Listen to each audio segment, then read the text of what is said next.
Hey guys, today I want to see if I can take my all-time favorite recipe, one of your favorite recipes, my Brownie Crinkle cookies, and turn them into a Tiramisu sandwich cookie.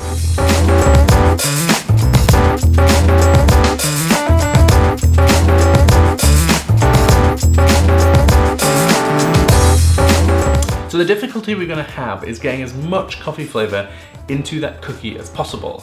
So we're going to take a tip from the sourdough chocolate chip cookie recipe, and we're going to take our butter and we're going to eliminate the water and replace it with coffee. We're also going to steep that brown butter in more coffee because this needs to have just about all the coffee we can squeeze into the recipe. I'm going to use a coffee that's really finely ground so there's more surface area touching the hot butter. And obviously for the butter, because we're going to brown it, it's just much easier to brown with unsalted butter. Now if you watched the sourdough chocolate chip cookie recipe, you know how we brown the butter, but basically all we want to do is take it, add it to our pan, and we're going to cook it until the milk solids have browned and we've got a nutty smelling mixture. So with this version of brown butter, because we're adding it to a recipe that's already incredibly flavorful with cocoa and chocolate and the coffee, we don't need to brown it lots, we just want to eliminate the water. So at this stage, when that violent popping has stopped and we're getting those first signs of brown butter, we know we've eliminated all the water. So at this point, all I'm going to do is give it a little swirl to make sure we get any brown butter pieces, and I'm going to pour it over our butter. Just give it a little stir, just so that all of that coffee is saturated with our butter. Now again, depending on how you like this, you could leave this coffee in there, but I think because there's so much of it, we're going to strain it out. But the reason we browned it is to add coffee. Now the ground coffee's got no liquid, so that's not the coffee I'm talking about. We're going to add more coffee. We're going to add espresso.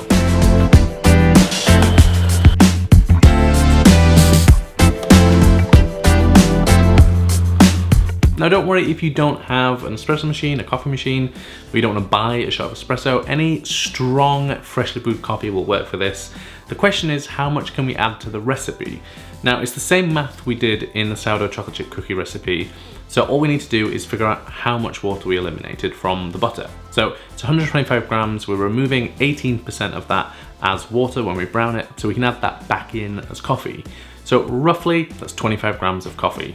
Technically it's 23 grams of coffee, but I'm not gonna weigh 23 grams of coffee, I'm gonna weigh 25. At this point, we're now gonna leave the butter aside to infuse, to add more flavor, whilst we get on with prepping the other ingredients. If you've ever made this recipe before, or the original version of this recipe, and if you've not, you can check it out on the channel. It's linked in the corner, wherever that corner is, one of these. And it's really easy, but it does have one issue, and it's timing. You need to follow the timing to it perfectly, and the most important way you can do that is get everything prepped in advance, get your oven preheated, and get your baking trays lined with parchment. So whilst the butter is infusing, let's work on our dry goods. So we've got a mixture of plain flour and cocoa powder, and to that we're gonna add about 1/4 teaspoon of salt and a teaspoon of baking powder, and then we're also gonna add some other things. So we're gonna use 2 types of sugars. We're gonna use caster and light brown, and it's a really nice balance of the two.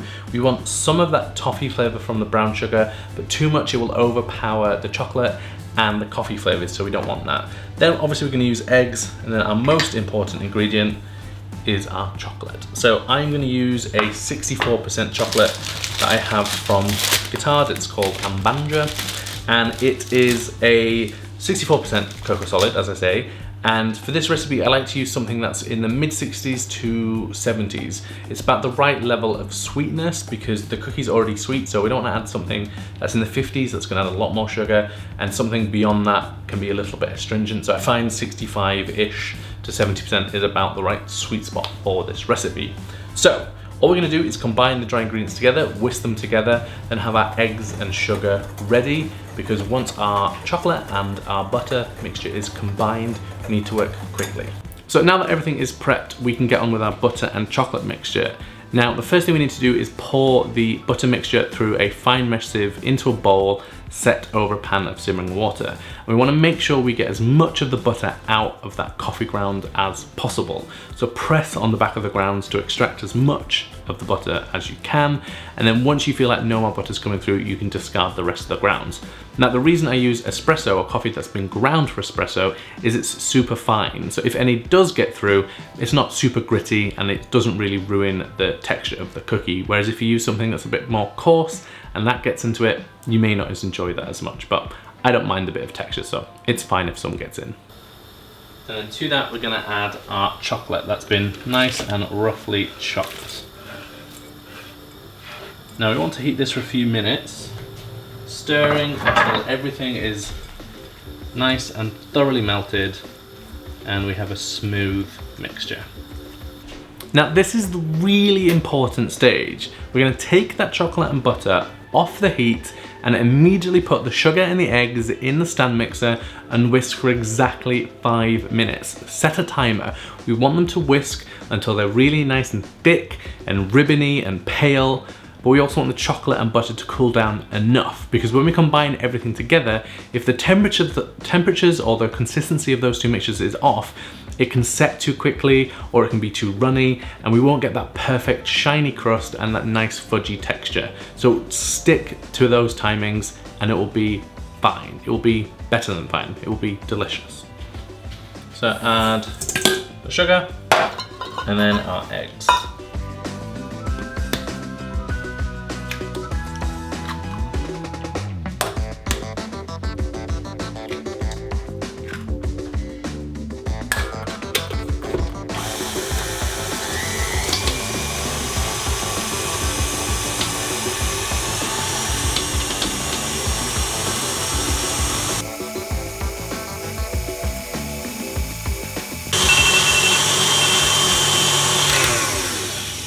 So after our 5 minutes are up, you can see that the mixture is really nice, light and syrupy. So what we're gonna do is pour in our chocolate mixture, which is cooled slightly, into the mixer.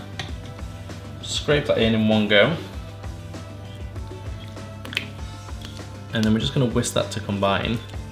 And you'll see as soon as we start to add the chocolate, it will start to thicken, which is why the temperature and the timing is crucial, because if you let this get too cold, it can spread too much, and if it's too hot, it can tighten up too much. So just whisk that in. This is just very briefly.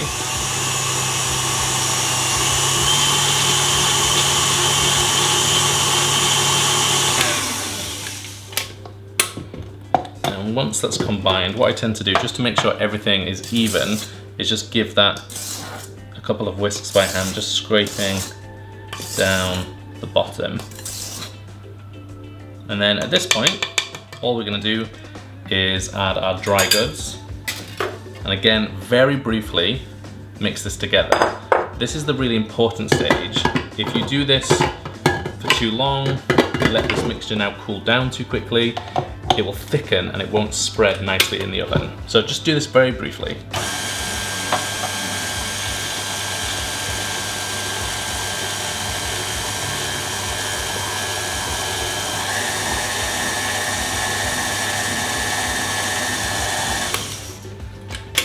Okay, so we now have our finished batter. Again, just take your spatula and just give it a few last mix by hand, just to make sure everything is combined nice and evenly. Just scrape down to the bottom. There we go. Okay, so this is the most important thing, and this is where most people have issues with this recipe, is it needs to be used immediately. So I'm using a 2 tablespoon scoop, and we just want those in nice little mounds. These do spread, so leave a decent amount of space.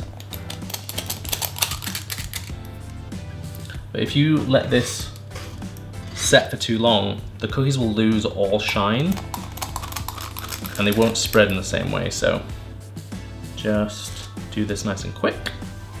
So just before they go in the oven, just sprinkle them a little bit of salt. This is obviously optional, but I think it really helps bring out the chocolate flavour, and especially since we're going for that coffee flavour, it really helps to bring out those flavours.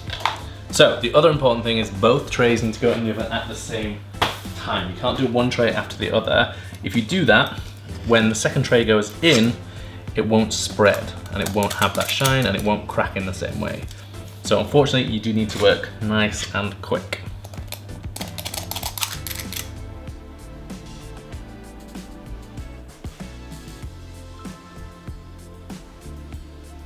So when the cookies are cooled, and trust me, you want to leave these for at least 30 minutes to cool fully because they're very soft when they come out of the oven, so they need a little bit of time just to set and be able to be handled. So at that point we can make the filling. Now, you could make a classic kind of cream cheese frosting using mascarpone, but I think that'd be too sweet for these cookies. So instead, we're gonna make something very simple. Actually, it couldn't get any simpler. We're gonna make a kind of mascarpone whipped cream. It's nice and thick, and once it's sat in the fridge, it gets nice and firm, almost like a buttercream, but it's much less sweet, it's silky smooth, and it's just the easiest thing in the world to make. So for the ingredients for the filling, all we're gonna need is some icing sugar, some vanilla bean paste, and we wanna be super generous with this stuff. The vanilla is gonna give tons of flavor, so we're gonna use 2 teaspoons of that. We're then gonna add mascarpone and of course some double cream. Now, if you want to increase the tiramisu vibe, you can also add a little bit of alcohol here. And I would stick to 1 to 2 tablespoons of alcohol. My preference is rum, but you could use brandy, you could use the classic marsala. But I think a dark rum is delicious here. It goes great with the coffee. So all we're gonna do is add all of the ingredients at the same time to our stand mixer. So we're gonna add our cream, and it's really important that the cream and the mascarpone in here are very, very cold because it doesn't whip up as easily otherwise. And the mascarpone has a tendency to split if it's too warm or it's whipped for too long, so keeping it cold really helps. And then to that we're gonna add icing sugar, and then of course our vanilla bean paste. So we're gonna add about 2 teaspoons of the vanilla. We want to be super generous with this because it's going to add a real hunk of flavor to the filling. And as I said, if you want to add some alcohol, you can also add a couple of tablespoons of your choice, rum being my preferred alcohol. And then it's just a question of whisking the whole thing for about 20 to 30 seconds on medium speed. What we're looking for depends on how you want to fill the cookies. If you're gonna do it with a spoon, you can whisk it until it's nice and, you know, soft to medium peaks. But if we're gonna pipe it, which is what I'm gonna do, it needs to be a little bit looser because it will thicken itself as it goes through the piping bag. So I'll show you the consistency it needs to be. So start the mixer on low just to get everything combined, and then we're gonna turn it up slowly, slowly, slowly, and it's gonna whisk for a total of 20 to 30 seconds.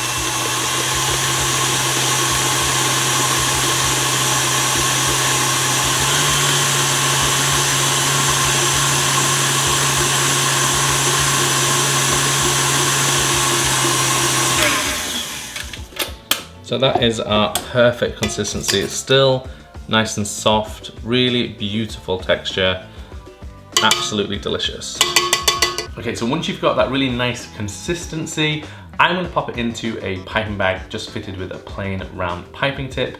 So all we're gonna do is pipe a round of filling onto each cookie, and then just simply take a second cookie and just push it until it just peaks to the edges. You can be quite generous here because the filling is not super sweet. It's not a buttercream, so it's much lighter in sweetness than that. So I like to go fairly heavy on the filling and then just sandwich them together with a second cookie.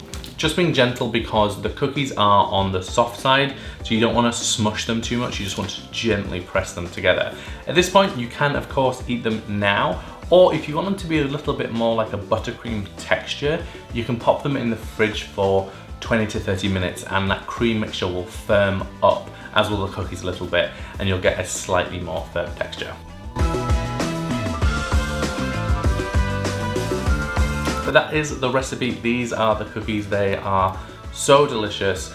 They are super easy to make. It's It's a very quick recipe and it's a nice spin on my brownie crinkle cookie recipe. As always, the recipe is up in the corner or down in the description box below. I hope you enjoyed it. If you haven't subscribed to my channel already, please do. I make new baking videos every single week, and leave me a comment down below of what you might want to see in the upcoming weeks. My new book, One Tin Bakes, comes out in just over a month now, so I'm very, very excited, and in the next couple of weeks I'll be showing you recipes that didn't make it into the book, little bonus features, because obviously the book is called One Tin Bakes, and as if by magic, this is the book. And it comes out in just over a month, and because it is One Tin Bakes, it all uses just one 9x13 brownie tin. So I'm going to show you a couple of extra ideas that you could use for the tin. One sweet, one savory, so I hope you enjoy those. For now, I'm going to go eat a cookie, I'm going to go sit in the park because it's a beautiful day, and I'll see you next week.